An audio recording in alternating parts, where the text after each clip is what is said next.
Hi everyone, in front of me I've got Redmi 15 and let me share with you how to reset camera preferences on this device.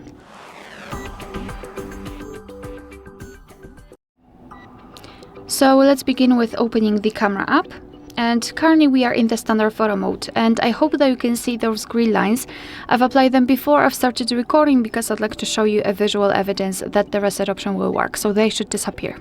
Now all we have to do is to tap on this arrow right in the middle and go to the settings.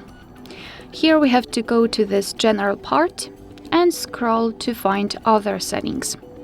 Then let's tap on restore default settings and confirm it with OK.